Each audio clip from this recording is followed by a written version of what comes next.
Hi, it's me again with Corel Draw Tips and Tricks, and somebody sent me this JPEG and asked how you could draw this in Corel. It's basically a star with 1, 2, 3, 4, 5 stars in it, or at least 5 stars. So we're going to take the star tool, which is under your basic shapes or common shapes, and I'm going to draw a perfect star. I'm going to hit P, put it in the center of the page, which really doesn't matter. But as always, that's not in the center of the page, so we're going to make it a 6-sided star and hit P, and then turn it back to a 5-sided star. Now it is in the center of the page. We're going to go to Effects and Contour. Let's contour it 5 times. Let's see if 1/4 of an inch is enough. It is. So let's change that back to 5. And there we have the 5 stars. Now what I would do is, I know this is quite a bit bigger. Here's a little trick we can do. We want to delete those lines in a minute. I'm going to take a 2-point line. I'm going to grab that right there and come off of it. Now I'm going to group all this together, Control G. And you'll see in just a second how that line is going to help us. And then I'm going to get the Smart Fill tool, and let's just do it on blue, and let's fill up the 5 stars.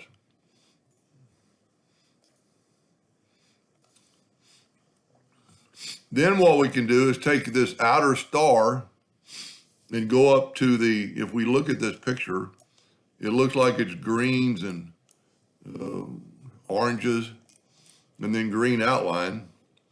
But if we pick this outer star,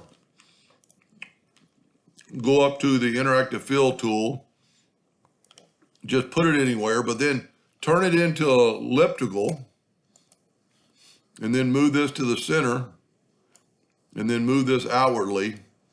You can kind of see what it's doing, and we can change the colors. Let's change it to a green. Let's change this to a lighter blue, and you can kind of see what's happening. We can make our circle a little bit bigger. And then they've got some orange in there, so we'll bring in an orange and put it like right in there. But that's really too much, so we'll put another blue on just the other side of it. And then we'll move this orange out to where it's kind of on the tips.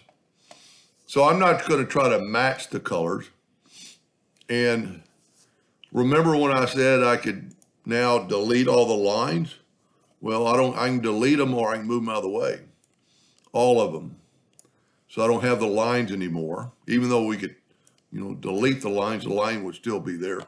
And what's pretty cool about this same scenario is now we can use the color attribute eyedropper, take a sample of that one and put it the next one, the next one, the next one, the next one. Now I'm way off on my colors. They've got a little softer blend than I do, but that could be remedied or fixed. And then we could take the whole thing and we could right click a green outline, and then that'll give all these an outline kind of in a green that you can't really see when it's green. But I'm pretty sure that's how they did it. And like I said, you can, now we've got so many different ones with the interactive fill tool. You can't really change them. You kind of got to go back and let's just do it. Let's just go back to where we were, get that final one, and use the interactive fill tool. And let's add another green in there. Of course, this probably, there's no Corel greens in there. They're kind of an off green, but we could possibly get that inner shape to have a little bit more red on the tips. We could put that way out there and bring this red in. And we could also try smoothing it out so it won't be so abrupt. That's pretty close. We might not have been in the center because our edges are bigger. But then just grab the eyedropper or the attribute eyedropper tool again. Take a sample of that one and put it in the next one and the next one and the next one, and the next one. Pretty cool effect. And I was not in the center, I guess, with my, because all 4 of these should be the same, or all 5 of them. So I probably wasn't the same spot. But that's how I would do it. Hope that helped. Thank you for watching.